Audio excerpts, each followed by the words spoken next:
इंदौर से अगली खबर है, जहां पर चाइनीज मांझे ने जान ले ली है। गला कटने से अधेड़ की मौत हो गई इंदौर में। बाइक सवार के गले में ये चाइनीज मांझा उलझा, अस्पताल ले जाते समय व्यक्ति की मौत हो गई। कनाडिया और तिलक नगर के बीच की पूरी घटना बताई जा रही है। चाइनीज मांझे से गला कटा, अस्पताल ले जाते समय रास्ते में दम तोड़ा। तिलक नगर पुलिस मामले की जांच कर रही है। इससे पहले भी बाईपास पर चाइनीज मांझे से गला कटने से छात्र की मौत हो चुकी है। चाइनीज मांझा मौत का मांझा साबित हो रहा है। इंदौर से ये मामले सामने आ रहे हैं, जहां पर चाइनीज मांझे ने एक और जान ले ली। उधर रायपुर से खबर है, जहां पर चाइनीज मांझे से युवती घायल हो गई है।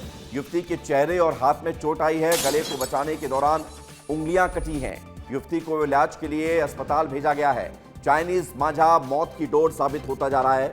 और मकर संक्रांति का त्यौहार नजदीक है, पतंगबाजी खूब हो रही है और चाइनीज मांझे को लोग इस्तेमाल कर रहे हैं।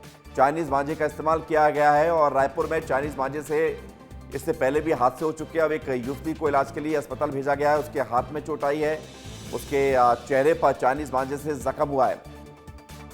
3 तस्वीर हम आपको दिखाने जा रहे हैं, जहां पर इंदौर में अधेड़ की मौत हो गई इस चाइनीज मांझे से। उज्जैन में युवक का गला कटा, 5 जनवरी की घटना है। और 31 दिसंबर को एक किसान का गला गुना में कटा था। तो मध्य प्रदेश के तमाम शहर और छत्तीसगढ़ की राजधानी रायपुर में भी इस चाइनीज मांझे का कहर दिखाई दे रहा है।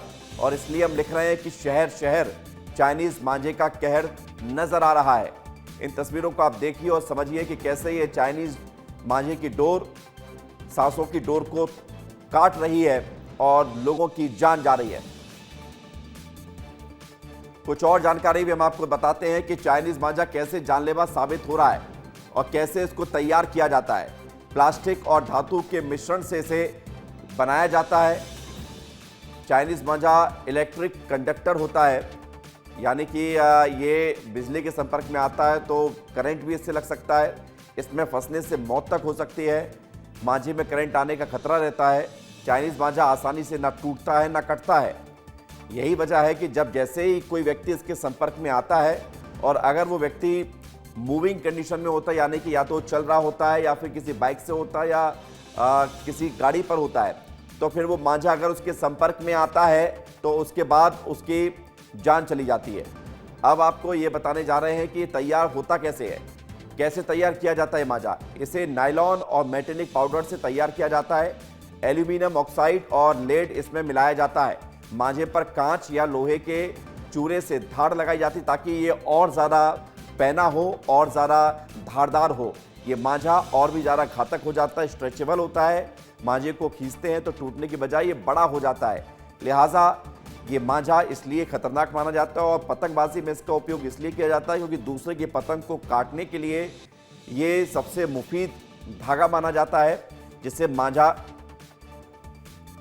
हमारे साथ इस वक्त अनिल गौर ग्वालियर से जुड़ गए हैं, विवेक पांडे हमारे साथ भोपाल से जुड़ गए हैं, रायपुर से रोहित मिश्रा जुड़ गए हैं।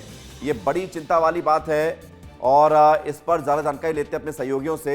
सबसे पहले शुरुआत रोहित आपसे कर रहे हैं। रायपुर में अभी खबर आई है कि एक युवती घायल हुई है और छत्तीसगढ़ में चाइनीज मांझे को लेकर क्या प्रबंध किए गए हैं शासन प्रशासन के स्तर पर?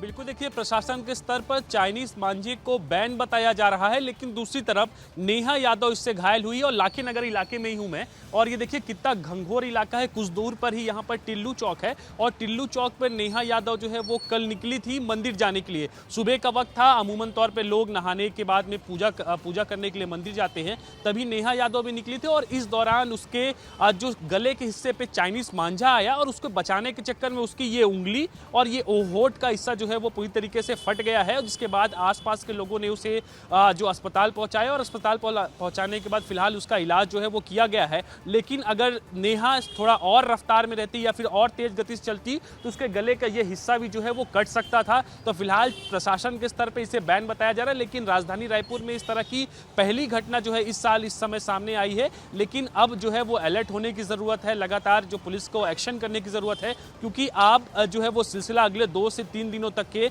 पतंग उड़ने का, मांझे का उपयोग का ज़्यादा है जो है वो दिखाई देने वाला है। और इस समय भी आप जो है वो राजधानी में कहीं ना कहीं इसके बाद में डर का माहौल है। लोगों को सेफ्टी के साथ में अब निकलने की ज़रूरत है। बिल्कुल लोग तो चूंकि अब क्या करें रोहित, ये धागा इतना पतला होता है मांझा कि दिखाई देता नहीं है। इसके संपर्क में आने पर पता चलता है कि कुछ गले में फंस गया, और जब तक समझ में आता है, कुछ कोशिश की जाती, तब तक जान चली जाती है। इंदौर से मामला सामने आया है। ग्वालियर में क्या तैयारी अनिल, क्योंकि मध्य प्रदेश में इस मांझे को बैन किया गया है, लेकिन बावजूद इसके उज्जैन हो, इंदौर हो, हर जगह पर लोग इससे घायल हो रहे हैं, लोगों की जान तक चली जा रही है। लेकिन लोग जिनके पास ये मांझा है वो इसका इस्तेमाल करने से गुरेज नहीं कर रहे, उन्हें फर्क नहीं पड़ता कि लोगों की जान जाए या ना जाए।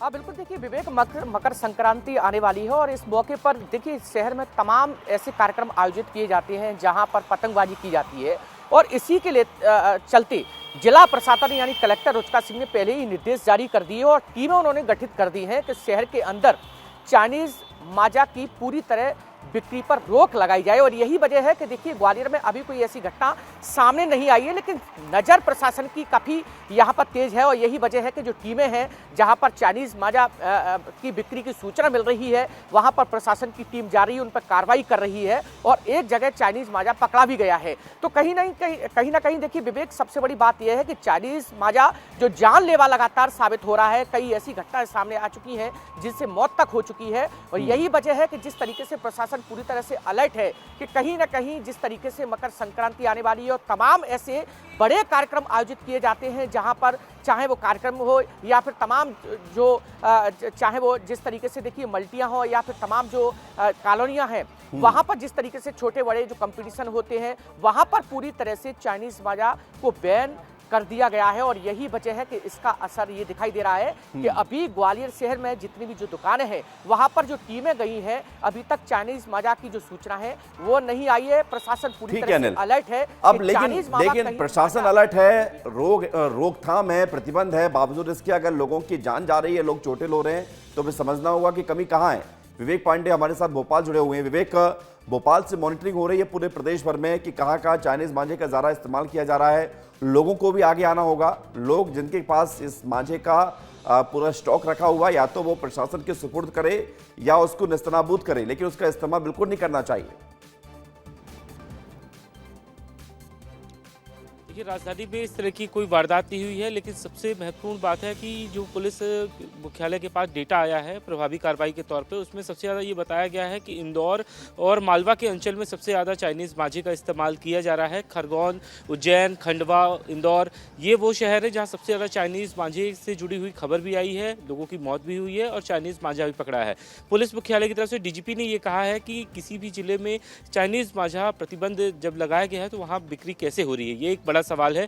दूसरा, ये कहा गया है कि चाइनीज मांझे के खिलाफ लगातार पुलिस एक्शन लेगी। हालांकि जिम्मेदारी प्रशासन के अधिकारियों की भी है कि वो चाइनीज मांझे के स्टॉक और बिक्री पर तत्काल से रोक लगाए और ये पता करे कि चाइनीज मांझा आया कहां से। और पुलिस को भी यही निर्देश मिले हैं कि वो अपने खास तौर पे थाना प्रभारियों को अपने क्षेत्र में जाके चेक करे और वहाँ पे जो दुकानदार हैं जो चाइनीज मांझे बेच रहे हैं उनके खिलाफ प्रभावी कार्रवाई की जाए, क्योंकि सबसे एक महत्वपूर्ण बात है कि चाइनीज धागे की वजह से लोगों की मौत हो रही है। उनकी कई बार ये घटनाएं ऐसी निकल के सामने आई हैं, इंदौर की बात हो या फिर उज्जैन की। बिल्कुल विवेक, और इस तरह के मामले सामने आ रहे हैं, चिंता बढ़ा रहे हैं। बहुत शुक्रिया आप सभी का हमारे साथ जुड़ने के लिए, जानकारी के लिए।